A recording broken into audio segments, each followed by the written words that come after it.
कहानी की शुरुआत में हम मैक्स नाम के एक लड़के को देखते हैं जो कई सालों बाद अपनी माँ के साथ उसी पुराने घर में आया था जहाँ पर उसका जन्म हुआ था। दरअसल वो जब छोटा था तो उसके फादर की मौत किसी भयानक एक्सीडेंट में हो गई थी और इसी के बाद मैक्स की मदर मोली ने उसे यहाँ पर रहने नहीं दिया और अब वो लोग दोबारा अपने उसी पुराने घर में शिफ्ट हो चुके हैं। और वहीं हमें पता चलता है कि मैक्स की मदर मोली ने मैक्स से उसके फादर के उस एक्सीडेंट के बारे में कई सारी चीजें छुपा कर रखी हुई है। वो नहीं चाहती है कि मैक्स इन सब चीजों के बारे में जाने। इसके बाद मैक्स अपने उसी रूम में जाता है जहाँ पर वो रहा करता था। उसे वहाँ पर एक स्पाइरल गैलेक्सी नजर आती है जो उसके फादर ने बचपन में उसके लिए बनाई थी। वो अपना सारा सामान अनपैक करता है। उसी दौरान हम उस रूम में एक ऑन टीवी को देखते हैं और मैक्स जैसे ही उस टीवी के पास अपना हाथ रखता है तो उस टीवी में से कुछ अजीब तरह की तरंगे पैदा होने लगती है जो मैक्स के हाथ के द्वारा हो रही थी। वो इन सब चीजों को देखकर बहुत हैरान था। उसे भी नहीं समझ आता कि आखिर उस टीवी में इतने चेंजेस कैसे हो रहे हैं और उसमें वो तरंगे किस तरह से पैदा हो रही है। हालांकि वो इस बात को यहीं पर इग्नोर कर देता है और अपने स्कूल के लिए निकल जाता है। रास्ते में उसे एक टेक कंपनी की लैब नजर आती है और उसी लैब में मैक्स के फादर काम किया करते थे। उसी दौरान मैक्स को मोली का कॉल आता है और जैसे ही वो मोबाइल को स्वाइप करके कॉल उठाने की कोशिश करता है तो दोबारा वही तरंगे मोबाइल के स्क्रीन पर भी उसे नजर आती है। इस कारण वो कॉल पिक नहीं कर पाता और मोबाइल भी वहीं पर स्विच ऑफ हो जाती है। इसके बाद हमें उसी लैब के अंदर का सीन दिखाया जाता है जहाँ हम एक ऐसी चीज को देख पाते हैं जो मैक्स के वहाँ पर मौजूद होने पर हलचल कर रही थी, मानो कि जैसे वो स्टार्ट हो रही हो। इसके बाद मैक्स अपनी साइकिल से स्कूल चला जाता है जहाँ पर हमें पता चलता है कि मैक्स के फादर को उस शहर का हर एक इंसान पहचानता था क्योंकि उसके फादर एक बहुत ही मशहूर साइंटिस्ट थे जिन्होंने इंसानी दुनिया के लिए कई तरह की खोज की थी। स्कूल में मैक्स अपने आप को अकेला महसूस करता है लेकिन उसी दौरान उसकी सोफिया नाम की एक लड़की से मुलाकात होती है और कुछ ही दिनों में वो बहुत अच्छे दोस्त बन जाते हैं। इसके बाद हम माइल्स नाम की एक आदमी को देख पाते हैं जो मोली और मैक्स से मिलने आया था। दरअसल माइल्स मैक्स के फादर के साथ ही एंटेक कंपनी में काम किया करता था और वो भी एक साइंटिस्ट ही था। वो मैक्स के फादर का बहुत अच्छा दोस्त था। इस कारण वो मैक्स और उसकी मदर से मिलने आया था। माइल्स और मोली की बातों को सुनकर मैक्स को और भी कई चीजें पता चलती है जो उसकी मदर ने उससे छुपा कर रखी थी। यहाँ पर माइल्स उसे बताता है कि उसके फादर और वो दोनों ही बहुत अच्छे दोस्त थे और उसके फादर एंटेक कंपनी के बेहतरीन साइंटिस्ट में से थे जिनकी लैब में हुए एक एक्सीडेंट से मौत हो गई थी। इसके बाद हम उसी एंटेक कंपनी की लैब को देख पाते हैं जहाँ पर हम कुछ साइंटिस्ट को देखते हैं जहाँ वो किसी तरह का कोई एक्सपेरिमेंट कर रहे थे। वो लोग पानी को लेकर किसी एक्सपेरिमेंट को कर रहे होते हैं लेकिन पानी में एक जोरदार ब्लास्ट हो जाता है और देखते ही देखते वहाँ पर मौजूद सारा पानी फ्रीज हो जाता है। और जैसे ही एक साइंटिस्ट उस पानी को छूने के लिए आगे बढ़ता है तभी एक दूसरा साइंटिस्ट वहाँ के सारे मशीन ऑफ कर देता है और हम उसी पानी से किसी रोबोटिक गैजेट को वहाँ से भागते हुए देखते हैं जिन्हें वहाँ पर मौजूद लोग पकड़ने की कोशिश भी करते हैं लेकिन वो भागने में कामयाब रहता है। उसी रात हम मैक्स को देखते हैं जो अपने घर के इंटरनेट पर अपने फादर के साथ हुए उस हादसे के बारे में कुछ जानकारियाँ जुटाने में लगा हुआ था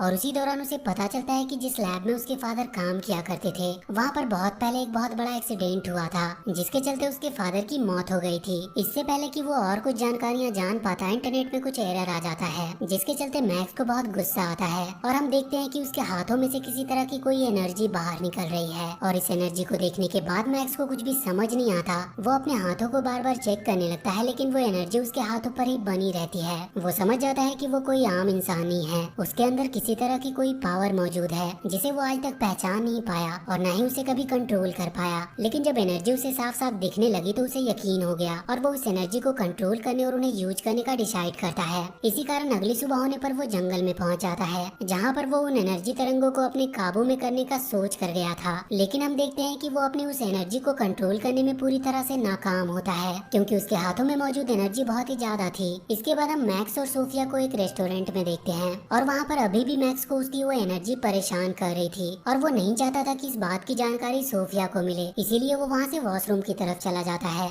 और उन एनर्जी को कंट्रोल करने की कोशिश करता है लेकिन बहुत ट्राई करने पर भी वो एनर्जी उसके कंट्रोल में नहीं आती। वो देखता है कि अब उसकी पूरी बॉडी से उसी तरह की वो एनर्जी बाहर निकल रही है और वो अपने आप को बहुत ही कमजोर महसूस करने लगता है। इसके बाद उस वॉशरूम की लाइट चली जाती है और अंधेरा होने पर हम देख पाते हैं कि मैक्स की पूरी बॉडी से उसी तरह की एनर्जी तरंगे बाहर निकल रही है। ये जानने के बाद मैक्स पूरी तरह से डर जाता है। उसे बिल्कुल भी समझ नहीं आता कि आखिर वो सारी एनर्जी को कंट्रोल कैसे करे। इस कारण वो सोफिया को उसी रेस्टोरेंट में अकेला छोड़कर वहाँ से सीधा जंगल की तरफ चला जाता है। रास्ते में हम किसी को देखते हैं जो मैक्स का पीछा कर रहा था और वो उसकी एनर्जी तरंगों को भी ट्रेस कर पा रहा था। वो देख पा रहा था कि उसकी बॉडी से किसी तरह की तरंगे बाहर निकल रही है और कई दिनों से ही कोई मैक्स का इसी तरह से पीछा कर रहा होता है। मैक्स भागते हुए जंगल में पहुंचता है जहाँ पर वो एक बार फिर से उन्हीं एनर्जी तरंगों को कंट्रोल करने की कोशिश करता है लेकिन वो इस बार भी नाकामयाब ही रहता है क्योंकि उसकी बॉडी में लगातार वो एनर्जी इंक्रीज हो रही थी लेकिन मैक्स उन तरंगों को कंट्रोल नहीं कर पा रहा था। इसी कारण वो बहुत ज्यादा गुस्सा हो जाता है और वो जोर से चीखता है, और जैसे ही वो चीखता है वो वहीं पर बेहोश हो जाता है।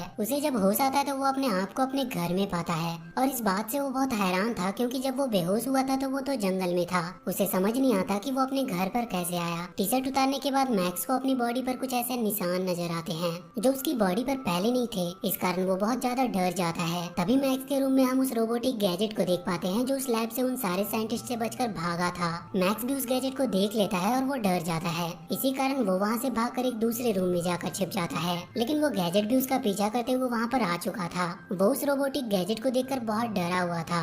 वो अपने पास रखे हुए बेसबॉल को बाहर निकालता है ताकि वो उस गैजेट से अपने आप को प्रोटेक्ट कर सके, लेकिन वो गैजेट मैक्स से बात करने लगता है। वो उसे बताता है कि वो एक रोबोटिक गैजेट है और उसका नाम स्टील है, जिसे मैक्स की रक्षा करने के लिए बनाया गया था। हालांकि उसे सिवाय इस बात के और कुछ चीजें याद नहीं, क्योंकि उसकी मेमोरी को इरेज कर दिया गया और उसे सिर्फ यही पता है कि उसको मैक्स की रक्षा करनी है। स्टील मैक्स को बताता है कि वो कई दिनों से मैक्स का पीछा कर रहा था ताकि वो मैक्स को प्रोटेक्ट कर सके, और इसी दौरान वो उसके पीछे जंगल में भी गया था जहाँ पर मैक्स की बॉडी से काफी मात्रा में एनर्जी वेव्स बाहर निकल रही थी। मैक्स के बेहोश होने से पहले स्टील ने ही उसके अंदर से निकलने वाली सारी तरंगों को अपने अंदर ट्रांसफर कर लिया था। वो बताता है कि इस ओवरलोड के कारण मैक्स की मौत भी हो सकती थी।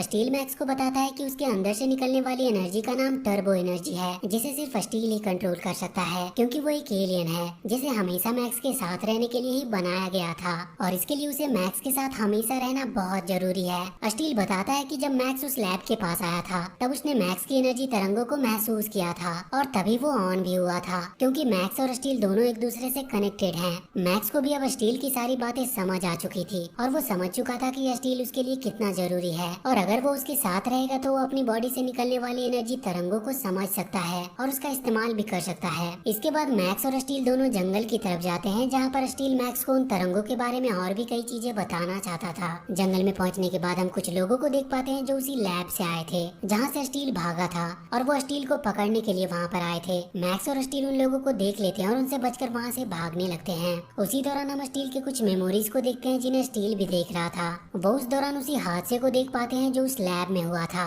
जिससे मैक्स के फादर की जान गई थी। स्टील जब इन मेमोरीज को देखता है तब मैक्स भी सारी चीजें देख पा रहा था, क्योंकि मैक्स स्टील से पूरी तरह से कनेक्टेड था।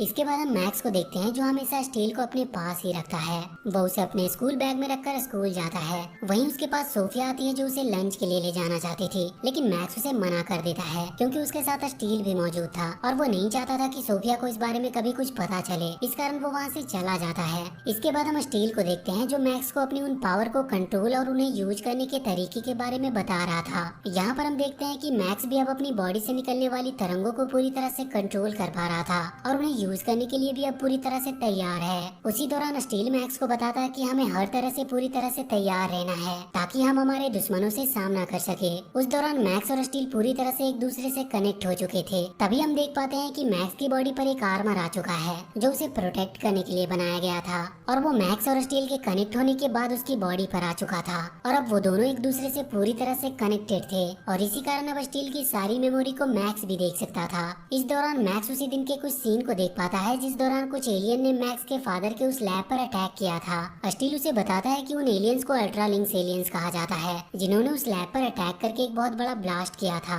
जिस कारण मैक्स के फादर की मौत हो गई थी। इसके बाद स्टील मैक्स को बताता है कि अल्ट्रालिंक एलियन बहुत ही ज्यादा खतरनाक होते हैं, जो पृथ्वी पर मौजूद रिसोर्सेज को अपने कंट्रोल में करके एक नेचुरल डिजास्टर भी ला सकते हैं, और उस दिन भी यही हुआ था जब उसके फादर उस लैब में काम कर रहे थे। तब अल्ट्रालिंक एलियन ने उस लैब पर अटैक करके उसके फादर को खत्म कर दिया था। मैक्स को स्टील की बातें सुनकर बहुत ज्यादा हैरानी होती है। हालांकि वो उन अल्ट्रालिंक्स एलियन के बारे में और भी कुछ जानना चाहता था।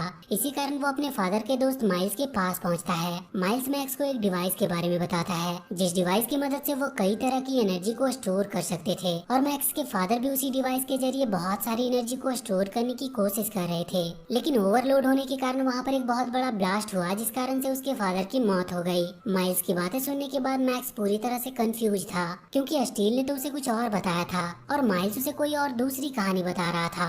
इसी दौरान मैक्स के अंदर मौजूद वो तरंगे एक बार फिर से बाहर आने लगती है, जिस कारण मैक्स को वहाँ से जाना पड़ता है। वो भागते हुए अपने घर की तरफ जा रहा था, लेकिन तभी रास्ते में उसे एक तूफान नजर आता है जो उसका पीछा कर रहा था। दरअसल ये तूफान उन्हीं अल्ट्रालिंक एलियन द्वारा बनाया गया था, जो मैक्स को खत्म करने के लिए उसकी तरफ तेजी से बढ़ रहे थे। वो उनसे बचते हुए तेजी से आगे भाग रहा था। तभी हम वहाँ पर स्टील को देखते हैं जो मैक्स के साथ कनेक्ट होकर उसे मैक्स स्टील में तब्दील कर देता है और वहीं पर वो एक सुपर हीरो में कन्वर्ट हो जाता है जो उन अल्ट्रालिंक एलियन को बुरी तरह से हरा कर वहाँ से भगा देता है। इसके बाद मैक्स को एक बार फिर से स्टील के विजन दिखाई देने लगते हैं, जिस दौरान वो देखता है कि उसके फादर की मौत में स्टील का भी हाथ था, क्योंकि उस घटना के दौरान स्टील भी वहाँ पर मौजूद था और वो समझ जाता है कि स्टील भी एक अल्ट्रालिंक एलियन है जो मैक्स के लिए खतरा साबित हो सकता है। लेकिन स्टील उसे बताता है कि वो तो सिर्फ उसके फादर के साथ किसी प्रोजेक्ट पर काम कर रहा था जिसके जरिए वो अल्ट्रालिंक एलियन को इस धरती से हमेशा के लिए खत्म करने वाले थे। लेकिन मैक्स स्टील की किसी भी बात को मानता नहीं, क्योंकि उसने स्टील के विजन में सारी चीजें देख ली थी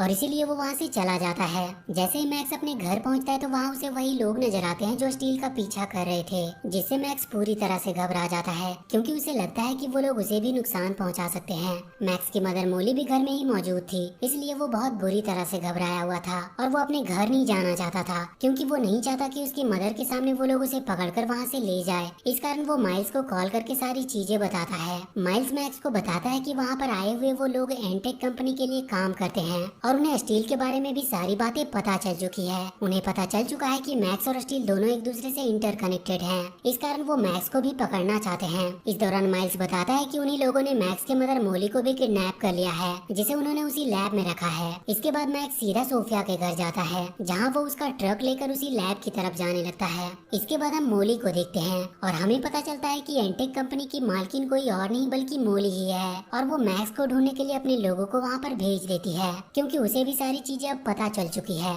इसके बाद हम मैक्स को देखते हैं जो अब उस लैब की तरफ पहुँच चुका था, जो चेम्बर 1 के पास पहुँचता है, जहाँ पर उसे पता चलता है कि स्टील को एक चेम्बर के अंदर कैद करके रखा हुआ है और उसे वहाँ पर स्लीपिंग मोड में डाला हुआ था। तभी एक बार फिर से मैक्स को विजन आने लगते हैं। वो अपने फादर की मौत वाले दिन को अपने उस विजन में देखता है, जहाँ उसे पता चलता है कि मैक्स के फादर की मौत का असली जिम्मेदार स्टील नहीं है और उसके फादर की मौत का असली कारण माइल्स ही था, जो मैक्स के फादर का दोस्त होने का नाटक कर रहा था। दरअसल माइल्स अल्ट्रालिंक एलियन के साथ मिलकर मैक्स के फादर को खत्म करना चाहता था, क्योंकि उसके फादर के पास बहुत सारी ऐसी पावर थी और वो भी एक एलियन ही थे जो उन अल्ट्रालिंक एलियन को धरती पर आने से रोकने और उन्हें खत्म करने के लिए हमेशा कुछ न कुछ ट्राई करते रहते थे। इसी कारण माइल्स अल्ट्रालिंक के साथ मिलकर उसे खत्म करना चाहता था और उसने एक दिन ऐसा ही किया, जिस दौरान मैक्स के फादर उस लैब में अल्ट्रालिंक एलियन को खत्म करने के लिए एक एक्सपेरिमेंट कर रहे थे, जिसमें उनके अंदर से बहुत सारी पावर बाहर निकल रही थी। इसी बीच माइल्स ने धोखे से उन पावर का लोड काफी हाई कर दिया था, जिस कारण वहाँ पर एक बहुत बड़ा ब्लास्ट हुआ, जिसकी वजह से उसकी फादर की मौत हो गई। ये सब देखने के बाद मैक्स अब सब कुछ समझ चुका था। इसके बाद हम माइल्स को देखते हैं जो अब अपना सूट पहनकर वहाँ पर आ चुका था और वो बहुत ही ज्यादा ताकतवर भी था, क्योंकि उसके अंदर भी बहुत सारी ऐसी एनर्जी मौजूद थी जो उसने मैक्स के फादर से ली थी। वो मैक्स को वहाँ पर मारने लगता है और उसे उसी चेम्बर में जाने को कहता है जहाँ पर स्टील मौजूद था और वो मैक्स को भी उसके फादर की तरह ही खत्म करना चाहता था। मैक्स स्टील के चेम्बर में जाता है तो वो स्टील के साथ एक बार फिर से इंटरकनेक्टेड हो जाता है, जिस कारण उसकी पावर कंट्रोल में आ जाती है और वो सुपर हीरो में बदल जाता है, जिसके कारण अब वो बहुत ज्यादा पावरफुल हो चुका था और वो माइल्स पर बहुत भारी पड़ता है। अब मैक्स माइल्स को बुरी तरह से मारने लगता है और थोड़ी देर बाद ही वो माइल्स को खत्म कर देता है। इसके बाद हम मोली को देखते हैं जो मैक्स को बताती है कि वो सारी चीजें पहले से जानती थी कि उसके फादर एक एलियन थे और उन्हें पता था कि मैक्स भी एक एलियन है, क्योंकि मैक्स के फादर के पास जो पावर थी वही पावर मैक्स के पास भी है। मोली ने मैक्स को कई चीजें नहीं बताई थी क्योंकि वो जानती थी कि मैक्स के बारे में लोगों को पता चल गया तो वो उसके साथ ना जाने क्या करेंगे। इसी कारण वो एक शहर से दूसरे शहर में मैक्स को लेकर रहने लगी, लेकिन माइल्स के बुलाने पर उन्हें दोबारा से यहाँ पर आना पड़ा और मोली को भी नहीं पता था कि माइल्स ही मैक्स के फादर का असली कातिल था। और अब सब कुछ ठीक हो चुका था तो मैक्स अब सोफिया से मिलने जाता है और इसी के साथ ये मूवी यहीं पर खत्म होती है। तो वीडियो अगर अच्छी लगी हो तो प्लीज चैनल को सब्सक्राइब करके बेल आइकन जरूर दबा लें।